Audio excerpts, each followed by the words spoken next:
또 보니 다른 천사가 공중에 날아가는데 땅에 거주하는 자들 곧 모든 민족과 종족과 방언과 백성에게 전할 영원한 복음을 가졌더라. 그가 큰 음성으로 이르되 하나님을 두려워하며 그에게 영광을 돌리라. 이는 그의 심판의 시간이 이르렀음이니 하늘과 땅과 바다와 물들의 근원을 만드신 이를 경배하라 하더라. 오늘 읽은 이 본문의 말씀은 여러분들이 아주 잘 알고 또 익히 아시는 본문 말씀입니다. 아마 재림교인이라고 하면 누구나 다 들어봄직한 성경 말씀이죠. 바로 새천사의 기별입니다. 이 새천사의 기별은 우리 재림교회에 있어서 가장 중요한 기별이고 또 이 기별은 우리 재림교회의 믿음의 근본이 되는 마치 근원이 되는 것과 같은 아주 귀중한 기별을 담고 있습니다. 그런데 이 새천사의 기별을 알리는 이 서언과도 같은 이 말씀에 상당히 흥미로운 이 내용이 있습니다. 그것은 바로 영원한 복음과 또 심판의 시간이라고 하는 것입니다. 영원한 복음과 심판 시간, 이것이 어떻게 보면 서로 잘 어울리지 않는 것 같습니다. 그래서 오늘 이 교과의 총 주제는 심판의 복음이라고 설명하고 있듯이 심판과 복음, 또 복음과 심판, 이것이 어떻게 조화를 이루고 있는가, 오늘 이 한 주 동안을 통해서 저희가 특별히 이 새벽 말씀을 통해서 저희가 함께 살펴보려고 합니다. 오늘 교과 66페이지에 보면 이 다음과 같은 말씀이 있습니다. 첫째 천사의 기별의 두 부분인 복음과 심판은 불가분의 관계로 서로 연결되어 있다. 영원한 복음만이 심판 때의 우리의 유일한 소망이다. 심판을 선언하는 것이 복음의 일부라는 데는 의문의 여지가 없다. 여러분 어떻습니까? 이 말씀에 동의하십니까? 복음과 심판이 불가분의 관계, 서로 연결되어 있다. 또 그리고 영원한 복음만이 심판 때의 우리의 유일한 소망이라고 하는 것, 이거 어떻게 보면 말씀이 서로 잘 맞지 않는 것 같습니다. 심판과 복음, 복음과 심판, 이것이 잘 어울리지 않는 것 같습니다. 그런데 오늘 분명하게 말씀하고 있는 것은 심판이 복음이고 복음이 곧 심판이라고 하는 사실입니다.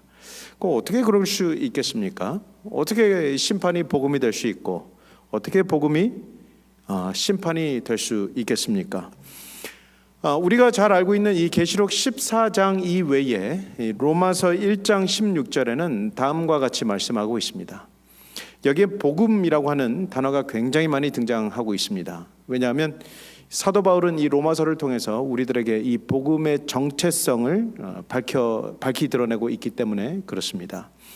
내가 복음을 부끄러워하지 아니하노니 이 복음은 모든 믿는 자에게 구원을 주시는 하나님의 능력이 됨이라. 먼저는 유대인에게요, 그리고 헬라인에게로다. 그런데 이 복음에 하나님의 의가 나타났다 말씀하고 있죠. 이 말씀에 보니까 이 복음에 하나님의 의가 나타났다라고 표현하고 있습니다. 그리고 믿음으로 믿음에 이르게 하나니 기록된 바 오직 의인은 믿음으로 말미암아 살리라 함과 같으니라.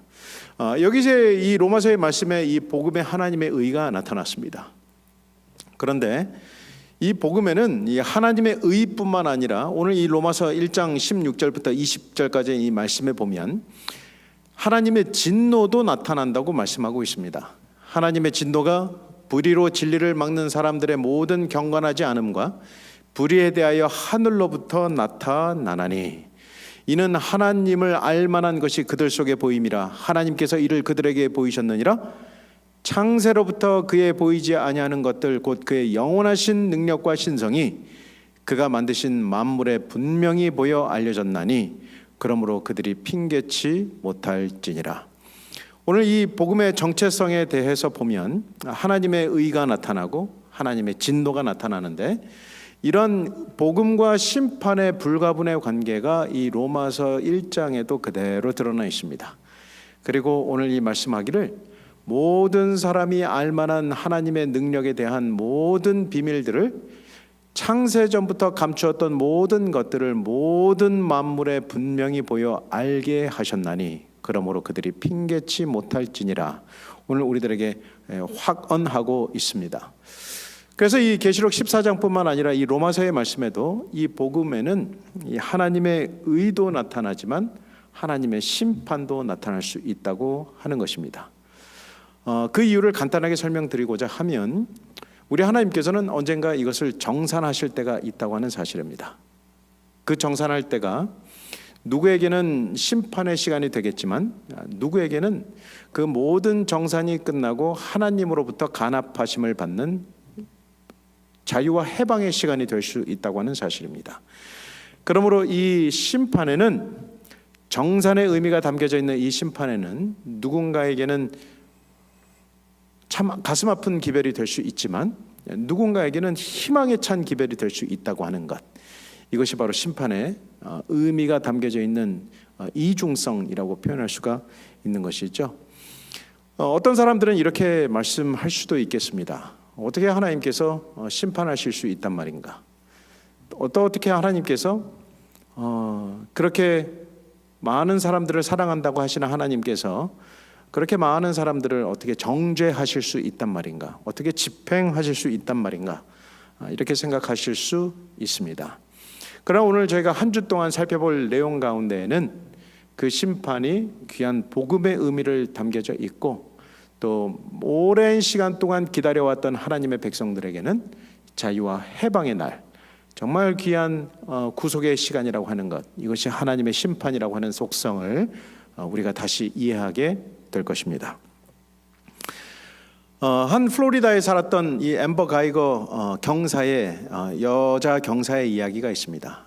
이 여성 경관이었던 이 경찰이었던 이 여성은 자기 자신의 집, 퇴근하고 자기 집으로 돌아가는 길에 남자친구와 함께 텍스트 메시지를 하는 중이었습니다. 그런데 3층으로 올라가던 자기 집에서 문을 열었는데 그 안에 어떤 흑인 남성이 자기 집 안에 있는 것을 발견하게 된 것입니다. 마침 퇴근길이었기 때문에 자신의 허리춤에는 권총이 있었고 그 권총을 꺼내서 자기 집에 앉아 있었던 그 흑인을 향해서 무자비하게 난사했습니다. 그것은 마치 정당 방위처럼 보이는 것이었습니다. 그런데 이 모든 상황이 종료된 이후에 집의 호수를 보았을 때 자기 자신이 크게 실수했음을 깨달았습니다. 그것은 자기 집이 아니라 한 층을 자기도 모르게 올라간 4층이었다고 하는 사실을 발견하게 된 것입니다. 본인의 집은 3층이었는데 남자친구와 텍스트 문자 메시지를 하던 사이에 한 층을 더 올라가서 이 4층에서 자기 집인 것으로 착각하고 그 문을 연 것입니다. 그 집 주인은 영문도 모른 채 이 여성 경관에게 살해를 당했습니다. 이런 안타까운 소식을 들은 정말 독실한 크리스찬이었던 그 집 주인이 죽음을 당했습니다. 이러한 상황 가운데서 그의 가족들은 그 재판에 참여하게 되었고, 그 동생의 마지막 진술이 우리에게 아주 마음을 울리는 그 진술을 우리에게 주고 있습니다. 그 동생이었던 이 남동생이 그 재판장에 참석했습니다. 그리고 재판관에게 묻기를, 판사님, 제가 저 여성을 한번 안아봐도 되겠습니까? 원래는 이 법정에서 둘 사이는 접촉할 수가 없습니다. 그런데 판사의 재량하에 그 특별한 요청을 허락하였고, 마침내 이 용서의 안아줌을 이 남동생이 베푼 것입니다. 그리고 그 남동생이 했던 말은 I forgive you. 나는 당신을 용서하겠습니다. 이 한마디 말을 그 여성 경관에게 던집니다. 그런데 재미있게도 이 영어 단어 가운데 이 forgive라고 하는 것은 아낌없이 주다, 제한 없이 주다, 무제한으로 주다라고 하는 뜻을 가리키고 있습니다. 오늘 이 정말 안타까운 법정 현장에서 정말 그 억울한 죽음을 당한 형 대신 그의 가족들이 보여주었던 이 선행은 그녀를 향한 아낌없는 용서였습니다. 다른 말로 사랑이었습니다. 이것을 영어로 표현하면 forgive, 아낌없이 주다, 무제한 없이 주다라고 하는 뜻입니다. 그런데 이 forgive, 아름다운 이 단어, 용서하다라고 하는 이 단어, 아낌없이 주는 이 용서라고 하는 단어에 다른 변형 형태가 있습니다. 그것은 give up이라고 하는 단어입니다. 뒤에 up이 붙으면 모든 것을 다 주었다라고 하는 것을 가리킵니다. 이미 다 주었다, 모든 것을 다 주었다. 다른 말로 포기하다가 되겠습니다. 오늘 제가 왜 이 말씀을 드리는지 여러분 잘 아시겠죠? 우리 하나님께서는 우리들에게 무제한 없이 아낌없이 주시지만 그 아낌없이 주신 것이 마쳤을 때에는 모든 것을 포기하는 심판이 온다고 하는 사실입니다. 우리에게 아낌없이 사랑을 주신, 용서의 복음을 주신 우리 하나님께서 그 모든 것을 다 주었다고 생각하셨을 때에는 이 세상의 모든 것들이 포기되는 상태, 다른 말로 심판의 때가 찾아온다라고 하는 것입니다. 오늘 교과 66페이지는 그 부분을 이렇게 이야기하고 있습니다. 심판은 죄 문제에 대한 하나님의 궁극적인 해결책의 한 부분이다. 우주의 선과 악의 대쟁투에서 사탄의 참소를 십자가에서 답하신 하나님께서 심판을 통해서는 당신께서 우리를 구원하기 위해 할 수 있는 모든 일을 다 하셨음을 공개하시고 우리를 십자가 앞으로 이끄실 것이다. 사랑하는 성도 여러분, 오늘 이 말씀이 오늘 저와 여러분들에게 귀한 복음이 되기를 바랍니다. 우리 하나님께서 아낌없이 주시고 있는 이 은혜의 때를 우리가 살아가고 있습니다. 그리고 그 영원한 복음이 선포되었고 이제 그 아낌없이 주는 그 하나님의 사랑이 곧 다하여져 간다고 심판의 시간이 이르렀음을 오늘 우리들에게 그 은혜의 경고를 주고 있습니다. 사랑하는 성도 여러분, 그 심판의 복음, 다함이 거의 다 왔다라고 하는 이 심판의 복음이 오늘 살아가는 저와 여러분들에게 귀한 소망이 되기를 바라면서 오늘 이 아침 시간을 마치겠습니다. 여러분을 개인 기도 시간으로 초청합니다.